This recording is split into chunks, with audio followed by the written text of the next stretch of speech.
Ivan, hey, congratulations for Expired. Thank you. Thank you. How you going? It's great. It's great. I mean, the other name for your film is Loveland, so so we should take a note of that too. So Ivan, tell us where the origins of this story came from. Where did you get the idea of doing this romantic film? Well, it has been a bit of a journey, over 10 years in the making, actually. But yeah, it would have been 2009. I had my first trip to Hong Kong, and I had always wanted to go there. And when I did arrive there, I went up to the top of the peak and looked out across the city, and I was just spellbound. And I just thought, wow, I've got to make a film here. And over time, a screenplay just came out, and my initial feeling of Hong Kong was that it was a very romantic place, a very futuristic place, romantic in the sense of the ambience of the place. Yeah, it just after spending a lot of time in mainland China and in Hong Kong, I got to meet a lot of people, and these characters just started to grow and grew into this romantic sci-fi story. So which came first? Was it the romantic part of the story or the futuristic part of the story? Initially, it was the romantic part, and I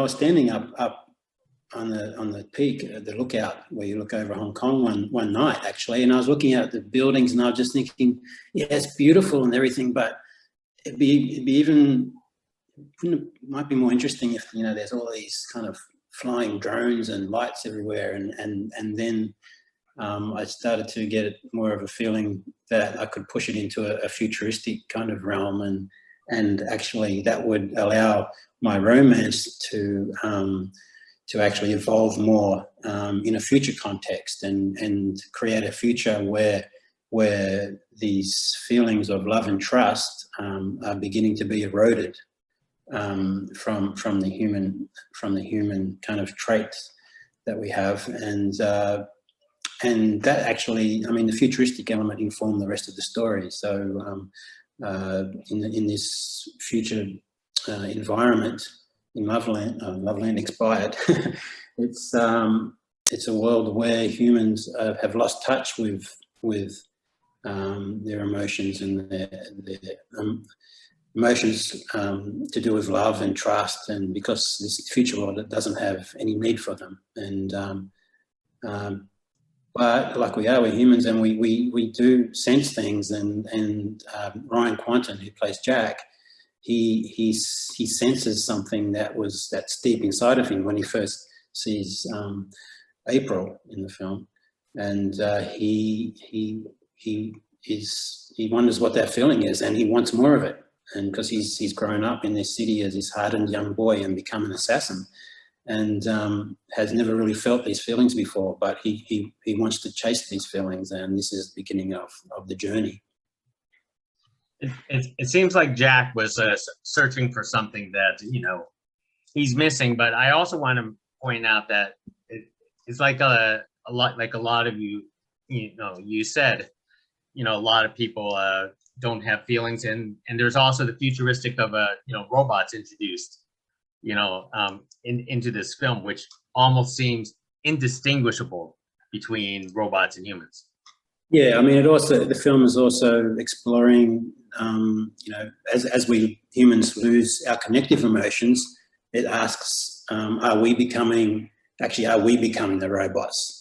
Instead of are the robots becoming us? Maybe it's a two-way street where we're losing our emotions to survive in a competitive world, and the robots are being created, and we're meeting each other kind of halfway. But is there any way back from that? And that's what the film explores. Yeah.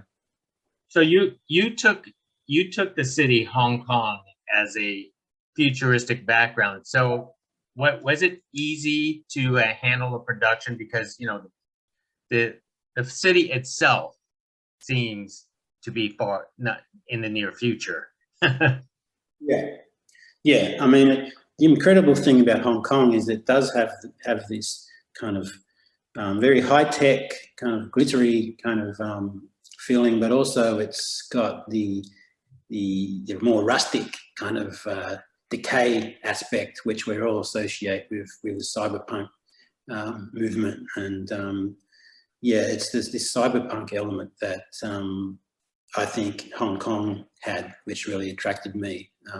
That blending of high tech and low life, if you will.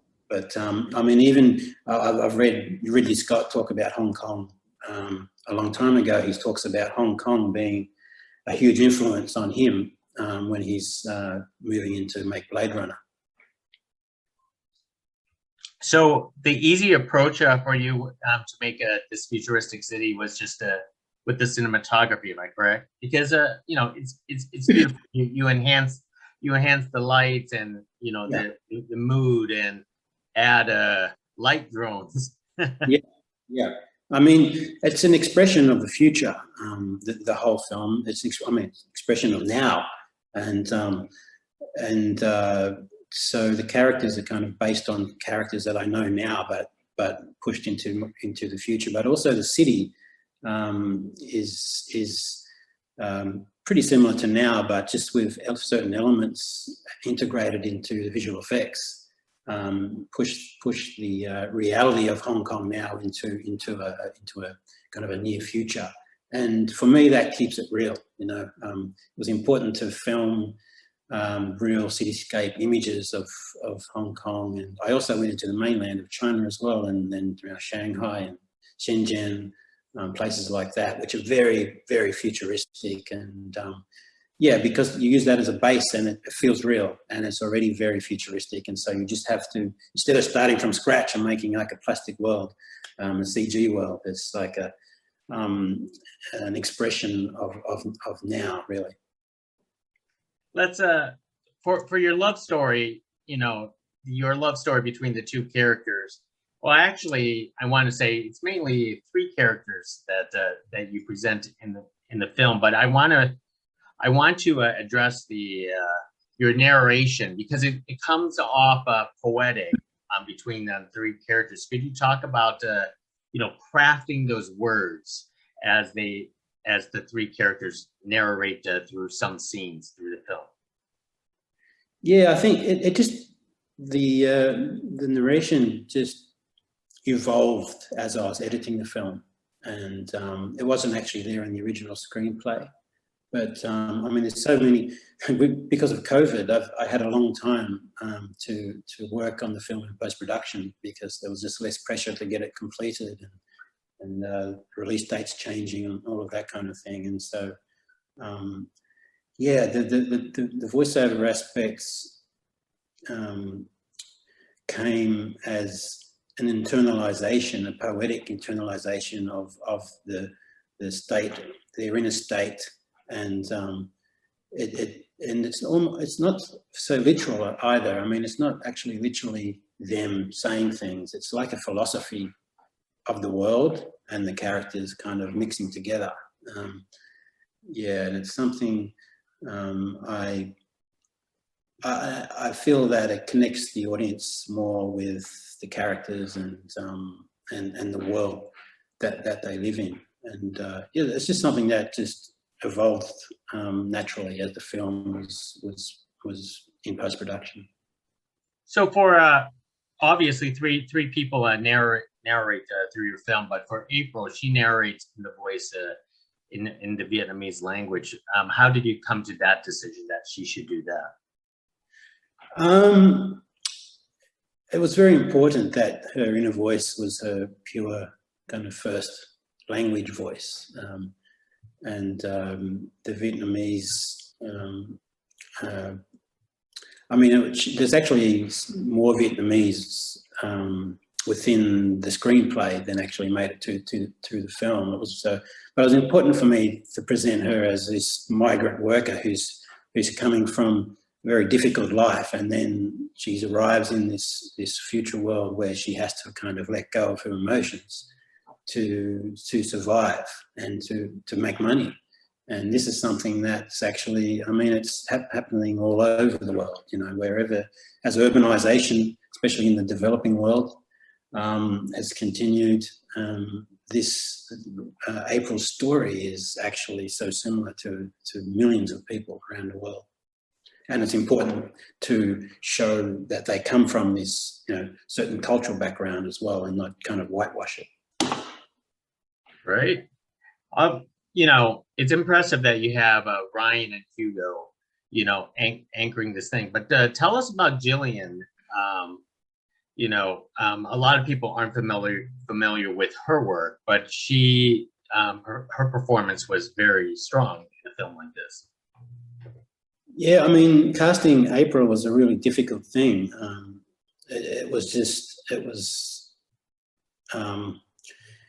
I mean, there were so many character traits that needed to all come together, and also the actress needed to have a very strong understanding of the character and the world. And I actually came across Jillian by accident one day, and I got her to do a tape, and she needed to be able to sing in like her first language, which is a non-English language, and she could do all of that. But Jillian had a very strong connection to the character of April. When she read the script, she was in tears, and she felt a very strong connection because she actually was born in a refugee camp in Malaysia, and so she was a child immigrant into Australia, and her parents escaped Vietnam, and so she really had a understanding of that migrant experience, and she was very, very hungry to help tell that story. Was it difficult for you to, you know, search for the right songs that she had to sing for karaoke? Oh, look, she actually had some songs in Vietnamese, and she sang them and sent them to me. I mean, she was so into the whole idea of making this film and playing the role of April that, and yeah, I mean, she could already sing, you know, she was already a karaoke type person, and yeah, she helped out in getting music and songs and that kind of thing. Most excellent. Well, Ivan, let us leave with one more thought here. You know, there's a few philosophical, you know, things that we would actually think about as we watch your film Expired. Would you sacrifice anything and everything for immortality or not? No, well, actually, I wouldn't even need to sacrifice anything. You know, I mean, not to have it. I'm happy to live my life and you know, let it go at some point. Yeah, I've kind of seen enough of. Maybe if we had some machine that could take us to another part of the universe, maybe I'd stick around for that. But no, I think I've seen enough of this solar system for now. I've seen that movie, you know. That is true. Well, Ivan, hey, thank you very much for speaking to us for Expired, and once again, thank you for this conversation. Appreciate it. Thank you.